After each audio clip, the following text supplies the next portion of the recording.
Hello everyone. हम लोग BSc first sem में एल्कीन पढ़ रहे थे। आज का टॉपिक है प्रॉपर्टीज़ ऑफ एल्कीन। एल्कीन जो होता है ये कार्बन डबल बॉन्ड कार्बन होता है, जो कि एक आपका अनसैचुरेटेड हाइड्रोकार्बन है। ये दो तरह की रिएक्शन देता है। एक होता है आपका इलेक्ट्रोफिलिक एडिशन रिएक्शन, मतलब कोई इलेक्ट्रोफाइल आएगा और एल्कीन पे जब इलेक्ट्रोफाइल आके एल्कीन पे जब अटैक करेगा तो वो एडिशन रिएक्शन भी दे सकता है और सब्स्टिट्यूशन रिएक्शन भी दे सकता है। एडिशन रिएक्शन किस केस में देगा? ये डबल बॉन्ड तोड़ दे, यहाँ पे एक इलेक्ट्रोफाइल जुड़ जाए और यहाँ पे एक इलेक्ट्रोफाइल जुड़ जाए। ये तो एडिशन रिएक्शन हो गया। सब्स्टिट्यूशन रिएक्शन किस केस में दे रहा है? ये अपने पास से किसी हाइड्रोजन को सब्स्टिट्यूट कर दे और इलेक्ट्रोफाइल आके यहाँ पे अटैच हो जाए, ऐड हो जाए। ठीक है, तो इसको हम समझते हैं। मान लो हमने एक्स वाई इलेक्ट्रोफाइल लिया। अब क्या होता है, फर्स्ट में क्या हो रहा है, carbon double bond carbon as it is है, यहाँ हाइड्रोजन है, यहाँ हाइड्रोजन है, यहाँ हाइड्रोजन है और यहाँ हाइड्रोजन को सब्स्टिट्यूट करके ये हैलाइड ग्रुप आके लग गया है, इलेक्ट्रोफाइल आके लग गया है। तो ऐसी रिएक्शन जहाँ पे सब्स्टिट्यूशन हो रहा है इसको हम बोलते हैं electrophilic substitution reaction. Substitution reaction. दूसरे केस में क्या हो सकता है? दूसरे केस में ये हो सकता है कि ये डबल बॉन्ड पाई बॉन्ड टूट जाए, एक इलेक्ट्रोफाइल यहाँ अटैच हो जाए और एक इलेक्ट्रोफाइल इस कार्बन पे अटैच हो जाए। तो दूसरी पॉसिबिलिटी हमारे पास कुछ इस तरह से हो सकती है। ये इस टाइप की रिएक्शन को हम बोलते हैं electrophilic addition reaction. Electrophilic addition reaction.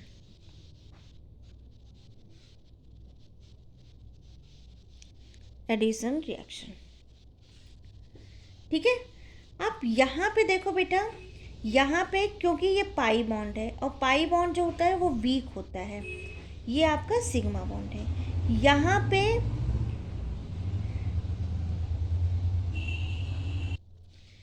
यहाँ पे इस वाली कंडीशन में ये जो एक्स सब्स्टिट्यूट हो रहा है, इन दोनों कंडीशन में हमें लार्ज अमाउंट में एनर्जी चेंज देखने को नहीं मिलता, क्योंकि यहाँ भी सिग्मा बॉन्ड का फॉर्मेशन हुआ है और यहाँ भी सिग्मा बॉन्ड का फॉर्मेशन हुआ है। लेकिन अगर हम ये वाला केस देखते हैं तो पाई बॉन्ड आपका वीक होता है और सिग्मा बॉन्ड आपका स्ट्रांग होता है। तो जब पाई बॉन्ड आपका ब्रेक हो रहा है तो एक पाई बॉन्ड ब्रेक होता है और दो दो न्यू सिग्मा बॉन्ड बनते हैं। तो जो पाई बॉन्ड होता है वो वीक होता है और जो सिग्मा बॉन्ड होता है वो क्या होता है, स्ट्रांग होता है। ठीक है, तो अगर एक वीक बॉन्ड ब्रेक हो रहा है, वन पाई बॉन्ड अगर ब्रेक हो रहा है तो उसमें कितनी एनर्जी की जरूरत होती है? 251 किलो जूल पर मोल की। और एक पाई बॉन्ड ब्रेक होकर के दो सिग्मा बॉन्ड, एक सिग्मा बॉन्ड ये, एक सिग्मा बॉन्ड ये, दो स्ट्रॉन्ग सिग्मा बॉन्ड का फॉर्मेशन कर रहे हैं। और एक सिग्मा बॉन्ड के फॉर्मेशन में कितनी एनर्जी लगती है हमें? वन सिग्मा बॉन्ड के फॉर्मेशन के लिए जो एनर्जी लगती है वो कितनी होती है? 347 किलो जूल पर मोल। तो दो सिग्मा बॉन्ड के लिए कितना हो जाएगा? 2 × 347 किलो जूल पर मोल। ये कितना हो जाएगा आपका? 649 किलो जूल पर मोल। ठीक है, अगर हम डिफरेंस देखें पाई और सिग्मा के बीच का, तो जो डिफरेंस निकल के आता है वो कितना आता है? 443 किलो जूल पर मोल। ठीक है, तो हम ये कह सकते हैं कि ये जो एल्कीन होता है इसमें electrophilic addition reaction more favourable होता है। ठीक है, इसमें जो एल्कीन होता है इसमें electrophilic addition reaction more favourable होता है। किससे? इलेक्ट्रोफिलिक सब्स्टिट्यूशन रिएक्शन से। क्लियर? तो जो एल्कीन होते हैं वो ज़्यादातर इलेक्ट्रोफिलिक एडिशन रिएक्शन देते हैं, ना कि इलेक्ट्रोफिलिक सब्स्टिट्यूशन रिएक्शन देते हैं। अब हम कुछ एग्जाम्पल से समझते हैं। जैसे हम समझते हैं एडिशन ऑफ हैलोजन, इसको हम समझते हैं addition of halogen. Halogen such as, जैसे आपका हैलोजन सच एज क्लोरीन हो गया या फिर ब्रोमीन, Br2, ये क्या करते हैं, रेडियली ऐड टू एल्कीन्स। ये एल्कीन से आसानी से क्या हो जाते हैं, ऐड हो जाते हैं to form 1,2 di halo alkanes. ठीक है, कैसे, फॉर एग्जाम्पल मान लो हमने एक एथीन लिया है, ठीक है, CH2 डबल बॉन्ड CH2, और इसकी रिएक्शन हमने Br2 से कराई in the presence of CCl4। क्या होता है बेटा, एक Br इस कार्बन से और एक Br इस कार्बन से ऐड हो जाता है और एडिशन रिएक्शन देता है। तो हम क्या लिख सकते हैं, और ये डबल बॉन्ड ब्रेक हो जाएगा, डबल बॉन्ड ब्रेक होगा, एक Br इस कार्बन से और एक Br इस कार्बन से ऐड हो जाएगा। तो हम क्या लिखेंगे, BrCH2 single bond, double bond टूट गया, CH2Br। दूसरी रिएक्शन अगर हम इसका क्लोरीनेशन करा दें, तो मान लो हमने कुछ इस तरह का एल्कीन लिया है, इसका जब हम क्लोरीनेशन कराते हैं in the presence of ether, तो ये क्या देता है, CH3 एज इट इज़ रहेगा, ये डबल बॉन्ड ब्रेक होगा, एक Cl इसके पास और एक Cl इसके पास चला जाएगा, तो CH यहाँ पे क्या हो जाएगा आपका Cl, और ये आपका CH2 है, और यहाँ पे क्या हो जाएगा आपका Cl।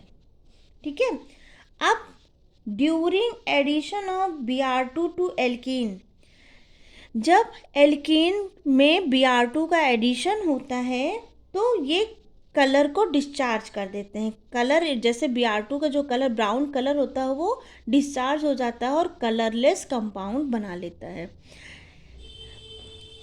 और ये कलरलेस कंपाउंड क्यों बनाता है, क्योंकि जो प्रोडक्ट का फॉर्मेशन होता है, प्रोडक्ट हमारा क्या हो जाता है, जो डाइब्रोमो कंपाउंड का फॉर्म हो रहा है, डाइब्रोमो कंपाउंड, वो कैसा होता है, वो कलरलेस होता है। क्लियर बेटा, जैसे ये है, यहाँ ब्रोमीन का कलर कैसा है, हमने ब्रोमीन ब्राउन कलर का लिया है, जब हम इसमें इसको डालते हैं तो इसमें एडिशन रिएक्शन होगी, अब ये डबल बॉन्ड टूट जाएगा और Br दोनों साइड में जुड़ जाते हैं, तो ये जो कंपाउंड बनता है ये कलरलेस बनता है, जबकि ये कंपाउंड जो ये रिएक्टेंट जो होगा ये आपका ब्राउन कलर का होगा। तो हम क्या लिख सकते हैं, during addition of Br2 to alkene, जब एल्कीन में Br2 का एडिशन कराया जाता है तो द ऑरेंज रेड कलर, इसका ऑरेंजिस रेड कलर, जो ब्राउनिश सा कलर बता रही हूँ मैं, ब्राउन नहीं ऑरेंजिस रेड कलर होता है, orange red colour of bromide, जो ब्रोमाइड का ऑरेंज रेड कलर होता है, इज डिस्चार्ज, वो डिस्चार्ज हो जाता है, discharge since the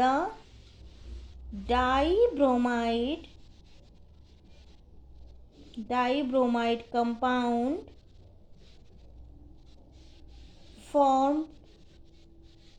formed is colorless,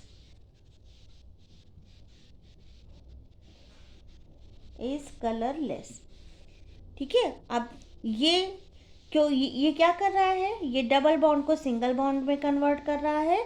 इसका कलर कैसा था, रेडिश, यहाँ लिखा है ना ऑरेंज रेड कलर था, वो इसको कलरलेस में कर दे रहा है। तो इसका हम यूज़ Br2 का यूज़ किसके लिए भी कर सकते हैं, अनसैचुरेटेड कंपाउंड को आइडेंटिफाई करने के लिए। तो इसका यूज़ लैब में ऑर्गेनिक कंपाउंड में अनसैचुरेशन टेस्ट के लिए किया जाता है। ठीक है बेटा, तो हम क्या लिख सकते हैं, it is used as used as a test for unsaturation in organic compound. Unsaturation in organic compound.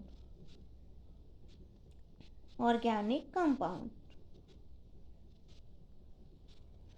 ठीक है। मैकेनिज्म अगर हम इसकी देखें, अगर हम इसके मैकेनिज्म की बात करें तो Br2 मॉलिक्यूल बिकम पोलराइज। क्या होता है? वो पोलराइज हो जाता है। मैंने क्या बोला? Br2 molecule become polarise as it approaches the alkene. जब एल्कीन के पास Br2 मॉलिक्यूल आता है तो वो कैसा हो जाता है? पोलराइज्ड हो जाता है। The polarised bromide molecule transfer a positive bromide atom to alkene resulting in the formation of cyclic bromonium ion. यहाँ पे एक ब्रोमोनियम आयन का फॉर्मेशन होता है। और कैसा bromonium ion? Cyclic bromonium ion. आइए इसको रिएक्शन से समझते हैं। सपोज हमारे पास एल्कीन है। एल्कीन को हम ऐसे ड्रॉ कर सकते हैं।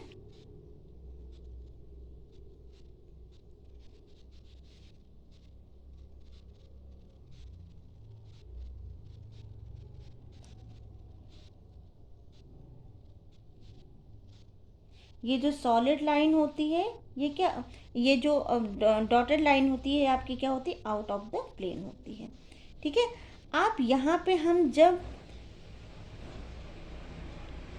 Br2 मॉलिक्यूल लाते हैं तो ये Br2 मॉलिक्यूल जब इस एल्कीन के कांटेक्ट में आता है तो ये पोलराइज हो जाते हैं, क्योंकि इसमें डबल बॉन्ड होता है और यहाँ पे इलेक्ट्रॉन क्लाउड होते हैं। इलेक्ट्रॉन क्लाउड होने की वजह से इस जगह पे और इस जगह पे इलेक्ट्रॉन डेंसिटी बहुत ज़्यादा होती है। जब यहाँ पे इलेक्ट्रॉन डेंसिटी ज़्यादा होगी तो वो क्या करेंगे? इस मॉलिक्यूल को ये पोलराइज कर देंगे और ये स्लाइटली पॉजिटिव और ये स्लाइटली नेगेटिव में कन्वर्ट हो जाएगा। अब रिएक्शन कुछ इस तरह से होती है। ये इस पे अटैक करता है और इसका जो ब्रोमीन का लोन पेयर है वो इस कार्बन पे अटैक कर देता है और यहाँ से ये जो नेगेटिव वाला ब्रोमाइड आयन है ये निकल जाता है। ठीक है। तो ये कुछ इस तरह से बनता है हमारा। यहाँ पे क्योंकि Br जुड़ा है, ठीक है, ये बॉन्ड यहाँ शिफ्ट होगा, मतलब ये पाई बॉन्ड जो होता है आपका, ये पाई बॉन्ड मतलब ये इलेक्ट्रॉन क्लाउड दिखाएगा, ये पाई बॉन्ड जो है ये आपका यहाँ शिफ्ट होगा और ये ब्रोमीन का लोन पेयर इस कार्बन पे जाएगा। ठीक। तो यहाँ पे क्या हो जुड़ जाएगा आपका Br। और कौन सा चार्ज कैरी कर रहा है? ये पॉजिटिव चार्ज कैरी कर रहा है, क्योंकि इसने अपना लोन पेयर इस कार्बन को दिया हुआ है। अभी इसके पास 2 लोन पेयर बचे हैं। ठीक है। ये कुछ इस तरह से था। यहाँ पे डॉटेड लाइन थी। अब डबल बॉन्ड कैरेक्टर ख़त्म हो गया है। ठीक है।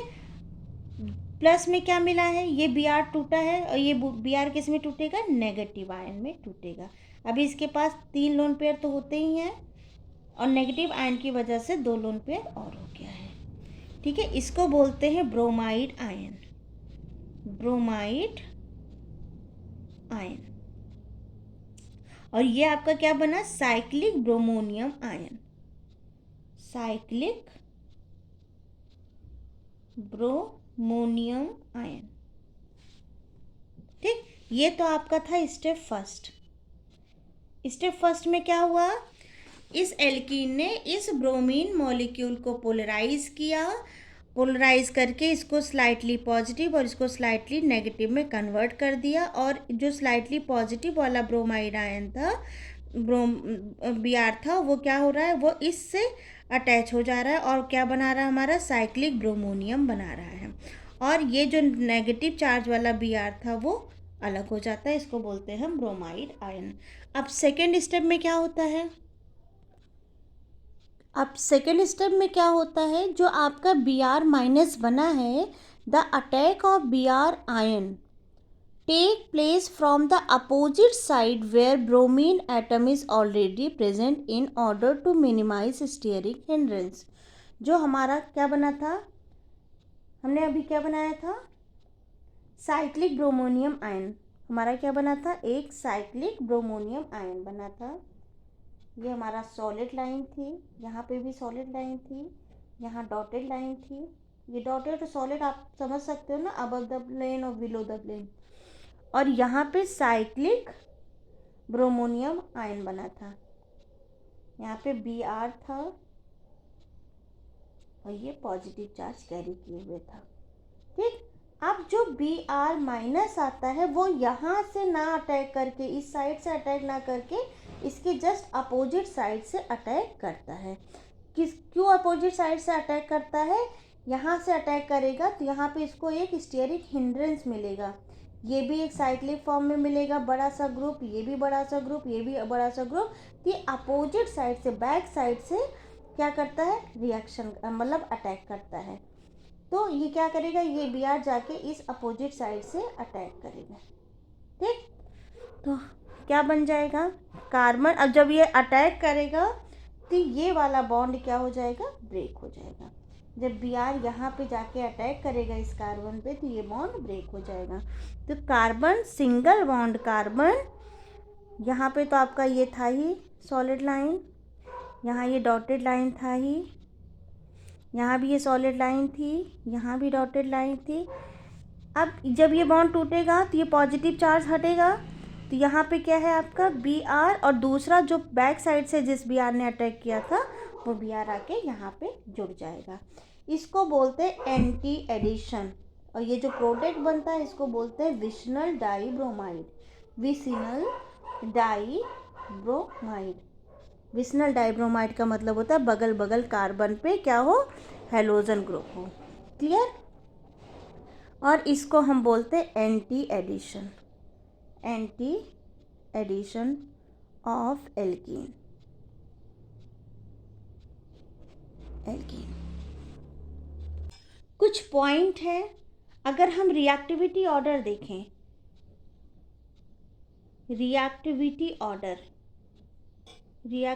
ऑर्डर ऑफ हेलोजन, हेलोजन का अगर हम रिएक्टिविटी ऑर्डर देखें, कौन सबसे ज़्यादा रिएक्टिव है? तो Cl2 सबसे ज़्यादा रिएक्टिव होता है, उससे कम Br2 और सबसे कम I2, क्योंकि यहाँ पे स्टेरिक हिंड्रेंस वर्क करने लगता है। सेकेंड पॉइंट क्या देख सकते हैं हम? Addition of F2 is exothermic reaction, so it is difficult to control, इसीलिए F2 कभी भी एडिशन रिएक्शन एल्कीन के साथ नहीं देता। तो हम क्या लिख सकते हैं? ये कुछ पॉइंट्स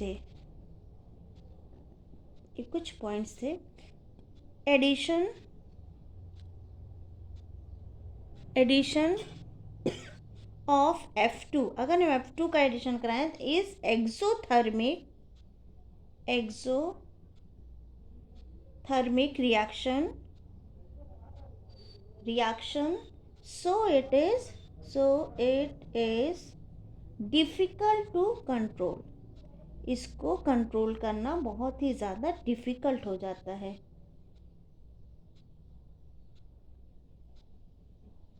डिफ़िकल्ट टू कंट्रोल। तो आई होप आपको ये लेक्चर समझ में आया होगा। आज हमने आपको क्या क्या बताया? फर्स्ट पॉइंट पे हमने आपको बताया प्रॉपर्टीज़ ऑफ एल्कीन में मैंने बताया कि ये दो तरह के रिएक्शंस दे सकता है, इलेक्ट्रोफिलिक एडिशन रिएक्शन और इलेक्ट्रोफिलिक सब्स्टिट्यूशन रिएक्शन। जब सब्स्टिट्यूशन रिएक्शन देता है तो हमें उतना चेंज नहीं मिलता, एनर्जी में उतना चेंजेस नहीं आता जितना आना चाहिए। ठीक है, इसलिए ज़्यादा फेवरेबल कौन सी होती है? हमारी इलेक्ट्रोफिलिक एडिशन रिएक्शन होती है। इसमें क्या होता है? डबल बॉन्ड ब्रेक होता है और कार्बन के दोनों साइड पे इलेक्ट्रोफाइल आके अटैच हो जाता है। फिर मैंने आपको बताया एडिशन ऑफ हेलोजन। जब हेलोजन का एडिशन होता है बेटा, तो इसमें मैंने आपको बताया कि ये डबल बॉन्ड ब्रेक होता है in the presence of CCl4। जब डबल बॉन्ड ब्रेक होगा तो पहले Br2 का जो ऑरेंज रेड कलर था वो क्या हो जाता है? डिस्चार्ज हो जाता है, मतलब वो कलर डिसअपेयर हो जाता है आफ्टर फॉर्मिंग प्रोडक्ट। तो इससे हम क्या पता लगा सकते हैं? किसी भी ऑर्गेनिक कंपाउंड में ये पता कर सकते हैं कि वो सैचुरेटेड है कि अनसैचुरेटेड है। मतलब ऑर्गेनिक कंपाउंड में केमिस्ट्री लैब में अनसैचुरेशन टेस्ट के लिए हम Br2 इन CCl4 का यूज़ करते हैं। ये क्या करता है? अगर हमारा कंपाउंड कलर को डिकलराइज कर दे रहा है Br2CCl4 के प्रेजेंस में। अगर कंपाउंड हमारा डिकलराइज हो जा रहा है तो वो कैसा होगा, अनसैचुरेशन, मतलब उसमें डबल बॉन्ड प्रेजेंट रहा होगा जो कि कन्वर्ट हो रहा है सिंगल बॉन्ड में। फिर मैंने आपको बताया कैसे Br2 वर्क करता है एल्कीन के साथ। जैसे ही Br2 मॉलिक्यूल एल्कीन के कांटेक्ट में आता है, क्योंकि Br2 में एल्कीन में 2 बॉन्ड होते हैं, सिग्मा बॉन्ड और pi bond. Sigma bond strong होता है, पाई बॉन्ड इलेक्ट्रॉन डेंसिटी ऊपर नीचे सिग्मा बॉन्ड की सराउंडिंग होती है, जिसकी वजह से वो क्या करता है, Br2 मॉलिक्यूल को पोलराइज कर देगा। मतलब Br2 जिसमें कोई चार्जेस नहीं थे, नॉन पोलर मॉलिक्यूल था, उसमें एक तरफ पॉजिटिव स्लाइटली और एक तरफ स्लाइटली नेगेटिव चार्ज जनरेट हो जाता है। एक बार पॉजिटिव चार्ज आके एल्कीन से ऐड होता है और दूसरी बार और साइक्लिक क्या बना लेता है, आपका साइक्लिक ब्रोमोनियम आयन बना लेता है। और दूसरी बार जो आपका Br- बना है वो जाके एल्कीन के बैक साइड से रिएक्शन करता है स्टेरिक हिंड्रेंस को मिनिमाइज करने के लिए, और इस तरह से हमें एंटी एडिशन रिएक्शन देखने को मिलता है। Thank you.